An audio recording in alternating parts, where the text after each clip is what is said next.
Well, you're joining me on an exciting day for the E30 project. Now that underseal and the cavity wax is totally bone dry, I've run out of reasons to keep putting this off. It's time to start actually reassembling this rear end.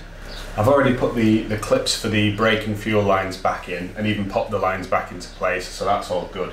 So the next thing to do really is to get this fuel tank back where it belongs. I've even found the bag of replated nuts and bolts for that. Might be a bit of a fiddle remembering how it goes back together, but let's see if we can remember.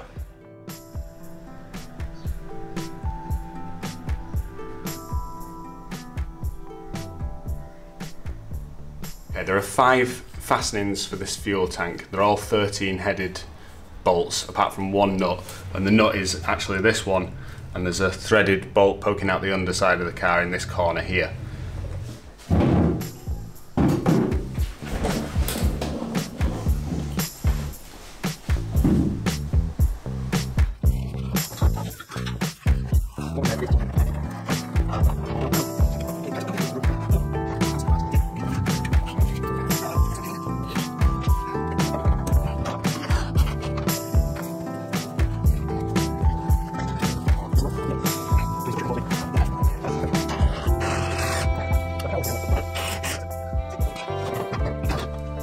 Right, just drop this side of the tank again so I could pull this wire out. There's 2 cables that go to the fuel pump and the level sensor, which you can access through that access port inside the car, but there's also this speed sensor which plugs into the diff over here, which was trapped up there, and obviously the plug's too large to fit through the gap, so I had to drop it again. But I think the wiring is routed correctly now.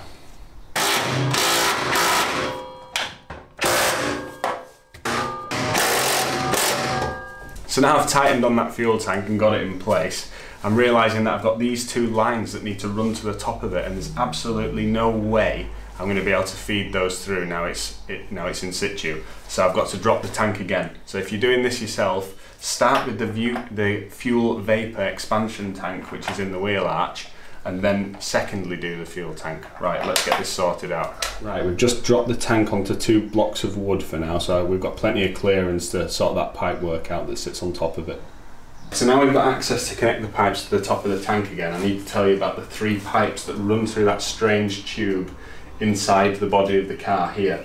One of them is already connected. This one's connected to the vapour return line, which runs all the way down the car, routes across to the other side and then towards the engine. I never unhooked this one, so it's just been trailing around.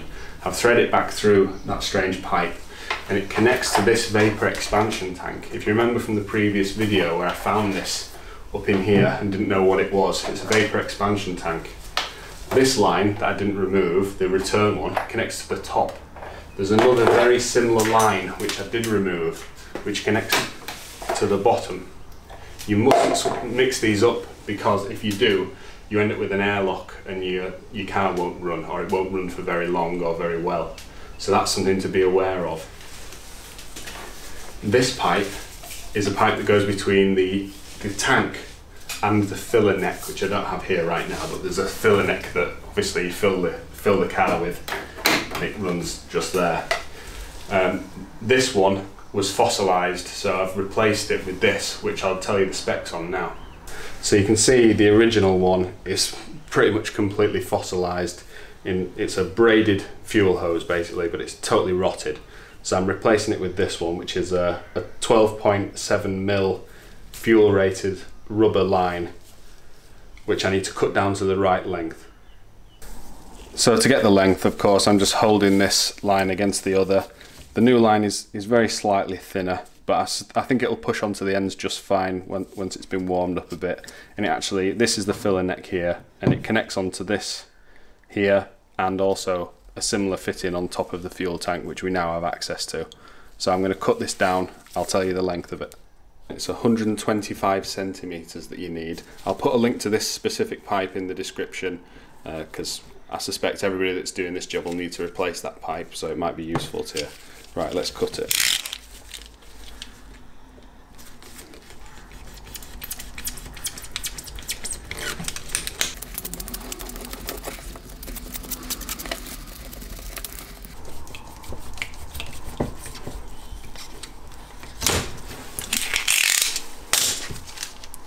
that'll do. Right, so I've got the end of the hose in a little mug of boiling water, which I put there for just a minute, just so that I can be sure it's definitely going to fit on this fitting here before I route the pipe. It's had a minute now, so let's see if it actually works.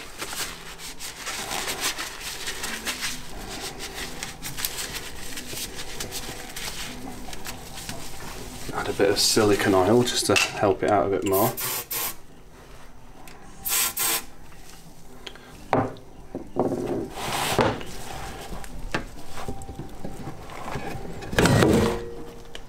Get ready to mop up a mug of boiling water. As you can see, that's now on, and it is a bit tight, but it's the closest I could find, and it works. Had to use a little bit of this to get it on as well. The boiling water alone didn't really work, but once it's cooled down a bit, it'll go on and off easy enough, and it was better to find that out on the bench rather than under the car. Right, let's start with the thin one. Must go this way around because I can see the kink in it that goes around the strut.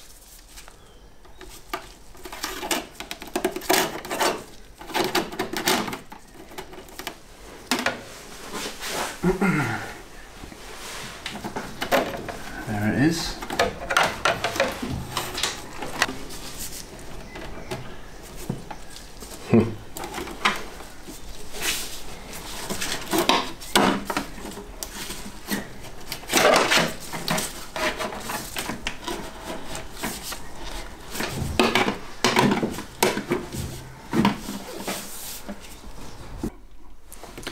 Right, so the two pipes have emerged over here now and they hook up, so let's do the big one first, which goes there. Let's get this out of the way. Hopefully it just pushes on again.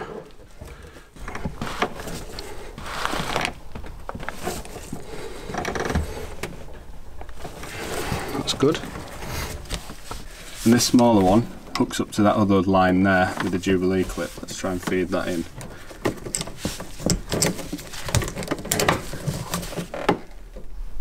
Right, with those connected back up, it's time to refit that tank again.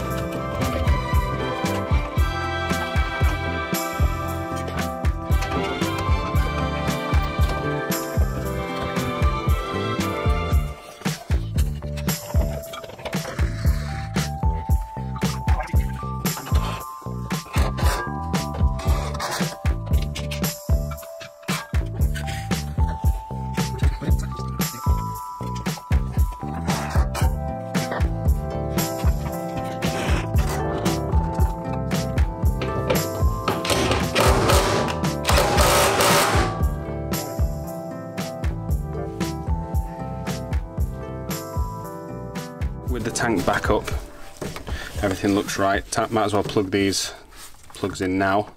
So this one will be the, I think this one will be the pump, and this one's the level sensor. Might have that the wrong way around, but doesn't matter, I guess.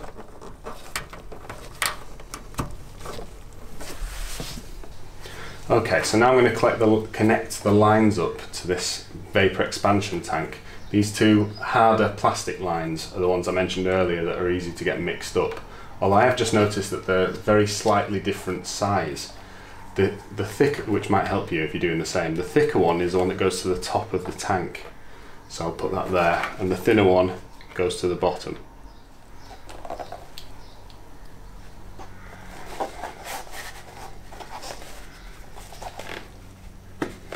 And that's the smaller one in.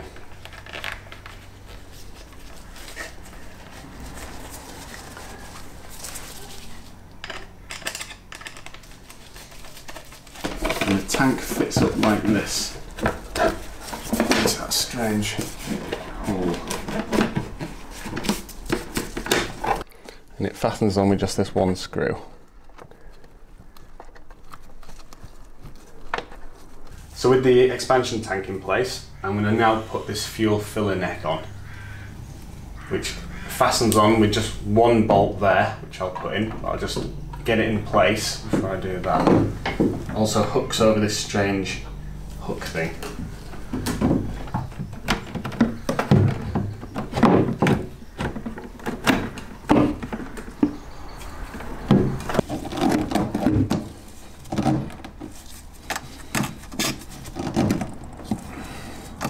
Should do it.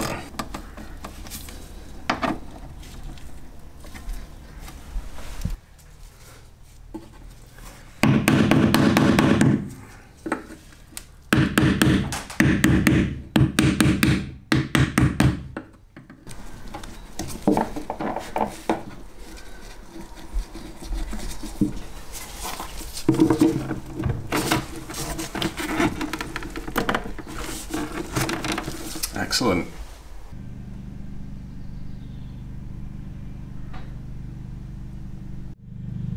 Right, so that's the fuel filler neck on and the vapour expansion tank as well, and all the lines connected up, which is great.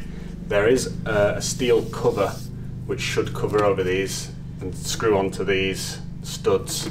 However, when I took it off the car it was pretty much disintegrated, so I'm going to have to come up with a solution for that or buy a new one, but I'm not going to worry about that too much today. So the last thing to do here is to put the little liner on, which is just a cover that screws on about there, and then this is all covered over and this part is done for now.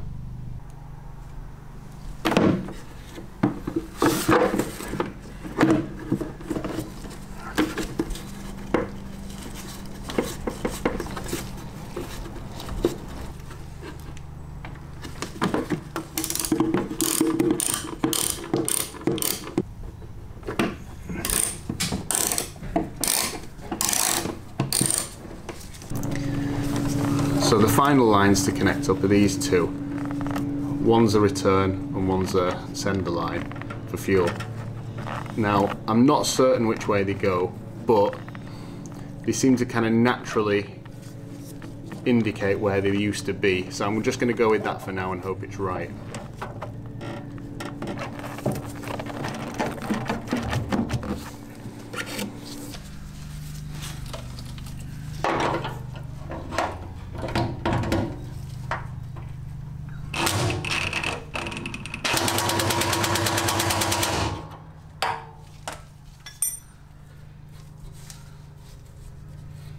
Right, so that's the fuel tank all buttoned up now and all connected. I could actually put fuel in the car again for the first time in a very long time. Not that I'm going to rush to do that because there's a lot of work to do yet.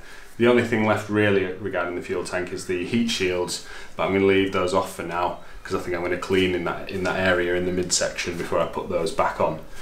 In the next video, you should see me putting on the rear beam, the rear arms and the rear suspension, where I need to start figuring out the 5-lug swap I've got planned for the rear and the front, but we'll just deal with the rear for now. So yeah, please make sure you subscribe and thank you very much for watching.